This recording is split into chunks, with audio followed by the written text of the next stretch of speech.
वक्त कभी रुकता नहीं, तो चले वक्त के साथ। देश और दुनिया की सच्ची खबरों के लिए देखते रहें हर वक्त टाइम्स नेशन 24। किसी भी तंजीम को आगे बढ़ाने के लिए उसके मेंबरान कितने जिम्मेदार होते हैं, इसकी अहम कड़ी कभी भी देखी जा सकती है। आदाब, नमस्ते, सलाम। मेरा नाम अतर काज़मी और आप देख रहे हैं टाइम्स नेशन 24।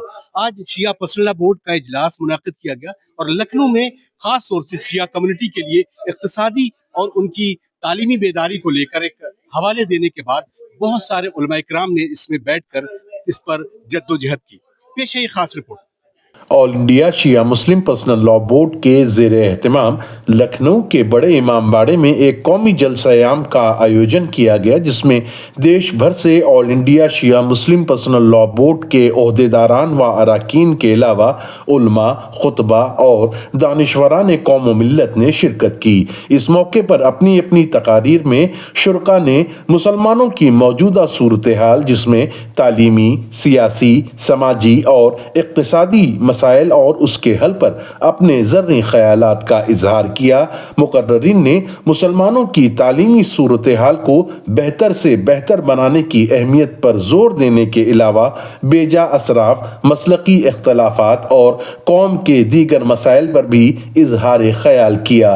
वहीं मुल्क में मुसलमानों की आबादी के तनासुब के हिसाब से सियासत में हिस्सेदारी के लिए हुकूमत से मुतालबा भी किया गया। के एजुकेशन पर तो बहुत ज़्यादा गौर करने की फिक्र करने की ज़रूरत है, इसलिए कि बग़ैर एजुकेशन के हम किसी में भी मैदान में सक्सेस नहीं हो सकते। और बहरहाल मतलब ये कि प्लान अपनी जगह पर है। हमने रेजोल्यूशन भी इसमें एक रखा है तालीमी सिलसिले का कि मोमिन तालीम की तरफ गौर करें और जितना मुमकिन हो सके अपने बच्चों को एजुकेशन दिलवाएं। भले ही एक वक्त न खाएं, लेकिन तालीम को दिलवाना बहुत ज़रूरी है, जिससे हमारी कौम का मेयार भी बुलंद होगा और अफराद का भी फायदा होगा। 2001 का सेंसस था, उसके अंदर साफ लिखा हुआ है मनोरमा के अंदर कि जो मुसलमानों की आबादी हिंदुस्तान में है उसका 25% हमारी आबादी है और उस हिसाब से करीब हमारा 7-8 करोड़ का यहाँ बैठता है। लेकिन मैं डॉक्टर भीमराव अम्बेडकर की बात को मानता हूँ कि आपको अपना हक जो है ऐसे नहीं मिलता। हक लेना है तो उसके लिए कोशिश करना पड़ेगी, हिम्मत करना पड़ेगी। एक चींटी भी जब बार बार चढ़ने की कोशिश करती है तो कई बार चढ़ती है तो अपना मुकाम हासिल करती है। हमें स्ट्रगल करना है। लेकिन मैंने कल भी ये बात कही थी कि हमारे 3 दुश्मन हैं। एक दुश्मन वो हैं कि जो बाहर से हमें तंग करते हैं, जो आजकल ISIS और दाइश और दूसरे शक्ल में जो आतंकवाद का एक फंड फैला के सांप खड़ा हुआ है, वो हमारा दुश्मन है, जिससे हमें नुकसान पहुँच रहा है। दूसरा दुश्मन हमारा कौम के अंदर है कि जो कौम के अंदर निगेटिव अप्रोच रखते हैं, मनफी मतलब जहनियत के लोग हैं कि किसी काम को करो तो वो अपने ये है कि उसके खिलाफ उठ खड़े होते हैं। और तीसरा दुश्मन हमारा अपना नफ्स है जो हमारे अंदर मौजूद है। तो पहले हमें अपने नफ्स को कंट्रोल में करना पड़ेगा। अगर हम सही हो गए और हमारा ख़ानदान सही हो गया, मोहल्ला और शहर सही हो गया, ज़िला सही हो, सब सही हो जाएंगे। तो ये जो आपने सवाल किया है, इसके लिए ज़रूरी है कि हम संगठित हों। जब संगठित हो जाएंगे, इत्तेफाक हो जाएंगे, और वो जो मैंने आयत पढ़ी कि वातसिमू बिहब्लिल्लाह जमीअन वला तफर्रकू, तफरके में रहेंगे तो कुछ नहीं हासिल होगा। और अगर एक हो गए, अगर हमारी मुट्ठी एकदम बंद हो गई, मजबूत हो गई, तो गवर्नमेंट हमें खुद देगी नुमाइंदगी। इसलिए हमारी कोशिश ये है कि हमारे अंदर जो इख्तिलाफात हैं हम उनको दूर करें, जो लोगों ने समझाएं साथ में लें। और जब लोगों को मालूम होगा, गवर्नमेंट को मालूम होगा कि इनके अंदर यूनिटी है, एकता है और ये मजबूत हैं, उसी मजबूत के लिए एजुकेशन भी है, उसी के लिए सबको जोड़ के बैठना है, अपने इख्तिलाफात को भूलना है और एक ऐसी कौम बन के उभरना है जैसे कि रसूल मकबूल अहमद तारीम चाहते। ऑल इंडिया मुस्लिम शिया पर्सनल लॉ बोर्ड की तरफ से ये जो जलसे का इनेकाद हो रहा है, इस जलसे का ख़ास फ़ायदा यह है कि उम्मत के अंदर बेदारी पैदा होगी और उम्मत के अंदर अपने हुकूक़ के लिए लड़ने की सलाहियत पैदा होगी। और पूरी दुनिया के अंदर, ख़ासकर हमारे मुल्क के अंदर جو پرسنل لا کے تعلق سے مسائل ہیں یا سپریم کورٹ کے ججز کی طرف سے جس طرح کے فیصلے آ رہے ہیں اس فیصلے سے نمٹنے کے لیے امت کے اندر خاص کر شیعہ فرقے کے اندر قوت پیدا ہوگی اور اپنے آئینی حق کے لیے اپنے آئینی حق کو حاصل کرنے کی پوری قوت حاصل ہوگی۔ میری تمام امت مسلمہ سے گزارش یہ ہے کہ مل کر سارے مسلمان شیعہ سنی سب فرقے کو ختم کرتے ہوئے پرسنل لا کے لیے ہر مسلمان کو بیدار ہونا چاہیے اور ایک دوسرے کا سپورٹ اور ساتھ دینا چاہیے۔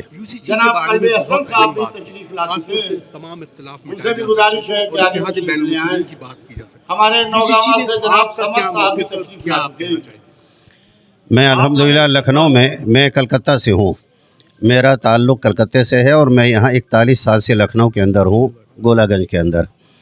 تو میں نے مولانا کلب جواد صاحب نے، سیف عباس صاحب نے اور ٹیلی والی مسجد کے امام مرحوم فضل الرحمان صاحب وائزی نے شیعہ سنی اختلافات کو ختم کرنے کی انتھک کوششیں کی اور الحمدللہ ہم چاروں لوگوں نے باقاعدہ اس میں پوری کامیابی حاصل کی اور شیعہ سنی کے درمیان جو اختلافات رونما ہوتے تھے الحمدللہ اب اس کا نام و نشان مٹ چکا ہے۔ سب آپس میں ملتے ہیں، شادی بیاہ کے اندر، پروگرام کے اندر۔ میں خود آپ کے سامنے بحیثیت گواہ کے کھڑا ہوں کہ شیعہ پرسنل لا بورڈ کے اندر مسلم پرسنل لا بورڈ کا ایک خادم اور سنی قیادت سے وابستہ افراد آپ کے اس پروگرام میں شریک ہے۔ یہ ہماری اتحاد کی سب سے خوبصورت مثال ہے جو آپ کے سامنے موجود ہے۔ ہماری حالت قوم کی جو ہے وہ کچھ اسی طرح سے ہے کہ ہم آپسی میں ایک دوسرے کے اوپر برسر پیکار ہیں، تو جب تک کہ ہم لوگ اس طرح سے رہیں گے تب تک کہ چاہے جتنے جلسے ہوں، چاہے جتنی میٹنگز ہوں، کوئی ہماری وقت نہیں ہے اور نہ ہوگی۔ اس لیے ضروری یہ ہے کہ ہمارا جو انتشار ہے آپسی اس کو دور کریں۔